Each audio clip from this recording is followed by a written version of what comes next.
Phone तो मैं आपको दे दूंगा, बस एक छोटी सी बात आपसे पूछनी थी। अगर आपने अभी मेरा फोन नहीं दिया और कुछ भी बोला ना तो क्या करेंगे आप? मैं नीति को बता दूंगी आपके बारे में। क्या बताएंगे आप नीति को मेरे बारे में? मैं उसे बताऊंगी कि उसका होने वाला हस्बैंड मेरे साथ कैसी बातें कर रहा है। कैसी बातें कर रहा हूँ? जैसे आप अभी कर रहे हैं। बट मैंने क्या किया? देखिए, she is a friend now. कोई भी वाइफ, आई मीन आपकी होने वाली वाइफ है ना वो, आई डोंट थिंक सो वो ये सब बर्दाश्त कर सकती है। तो आप कर लीजिए। मैं जा रही हूँ। क्या हुआ, क्या हो रहा है यहाँ? कुछ नहीं नीति, मिस सिंघानिया मेरी कंप्लेन करना चाहती है तुमसे। कर दो। क्या कंप्लेन? अरे अभी तो बोल रही थी कि ये बोल दूंगी, वो बोल दूंगी, वो बता दूंगी, ये बता दूंगी। बताओ। अरे बोलिए ना। अब बोल नहीं रही हैं। अभी तक तो मुझे बोल रही थी कि नीति को आने दो, नीति को। मैं ये बोल रही थी कि नीति अपने वुड बी हस्बैंड को संभाल के रखो, वरना क्या? इन्हें मुझ में अपनी परी दिखाई दे रही है। तुम्हारे फ्यूचर के लिए अच्छा नहीं है। मुझे क्या, सबको तुम्हें परी दिखाई देती है। परी इस तरीके से शो कर रही है कि भाई उसको कुछ आता ही नहीं है और यहाँ पर पार्वती की तरह ही बिहेव करती है। और नीति को भी लगता है कि भाई अब तो कंफर्म ही हो गया है कि पार्वती है, क्योंकि परी तो बहुत अच्छा खाना बनाती थी और यहाँ तो भाई इसको चाय बनानी भी नहीं आती है। तो वो वही बोल रही है सारी चीजें कि भाई मुझे तो कुकिंग का बिल्कुल शौक नहीं है और मैं तो किचन में आके मेरे को वैसे ही डर लगने लगता है। तो यहाँ पर नीति ना परी को याद करके बोल रही होती है कि भाई परी तो बहुत अच्छा खाना बनाती थी। और वहीं हम देखेंगे कि यहाँ पर भाई नीति सबके लिए चाय बना रही है और इसी बीच में गुरवेंद्र और नीति के बीच में हो जाती है बहस।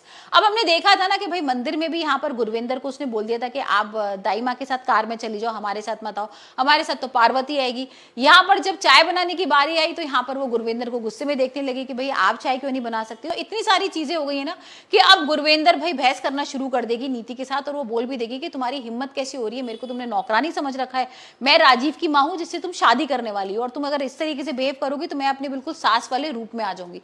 तो यहाँ पर देखते हैं कि भाई नीति का क्या स्टेप होता है, नीति किस तरीके से उनको समझाती है या उनको जवाब देती है। लेकिन यहाँ पर भाई बेबे भी आ गई है और बेबे की भी बहस हो रही है नीति के साथ। अब भाई परी यही तो कराना चाहती थी, परी ने तीनों के बीच में फूट डलवा दी है। अब परी को लग रहा है कि तीनों के बीच में बेबे और जो गुरवेंद्र है वो कोई ना कोई तो हो सकता है नीति के बारे में कुछ एक्सपोज करें, कुछ बोलें उसके बारे में, राजीव को सारा सच बताएं जाके। ये तो खैर आने वाले एपिसोड में ही हम देखेंगे कि कौन बताएगा राजीव को सच। लेकिन अभी तो भाई परी का जो टारगेट है वो है राजीव। तो देखते हैं यहाँ पर राजीव के साथ किस तरीके से फ्लर्ट करेगी, राजीव को अपने प्यार में पागल बनाएगी। वैसे तो यहाँ पर भाई राजीव को ये कंफर्म हो गया है कि ये पार्वती नहीं परी है। यहाँ पर वो बोल भी रहा है कि भाई तुम तो मुझसे कुछ छुपा रही हो और तुम मुझे क्या बताना चाहती हो। यहाँ पर हमने देखा भी था ना कि राजीव ने एक सपना देखा था जिसमें परी को देख लेता और परी उसको बोल रही है कि मैंने तुमसे बहुत बड़ी बात छुपाई हुई है और वो तुम ना खुद ही सोचो कि मैंने तुमसे क्या छुपाया है। तो यहाँ पर वो यही सारी चीजें सोच रहा है, बल्कि वो बोलता भी है उससे पार्वती से कि तुमने ऐसा तो नहीं मेरे से कुछ छुपाया हुआ है। लेकिन यहाँ पर पार्वती बोलती थी कि भाई मैंने ऐसा कुछ भी नहीं छुपाया। और कहीं ना कहीं राजीव को ये समझ में तो आ ही रहा है कि भाई ये पार्वती नहीं परी है।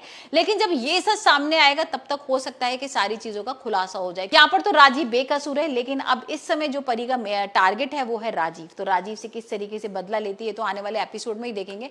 लेकिन अभी तो हम देख रहे हैं कि जो नीति है ना वो पार्वती के प्यार में पागल है। मतलब इतनी अच्छी फ्रेंड बना ली है उसने, ऐसा लग रहा है उसको कि पता नहीं क्या मिल गया उसको।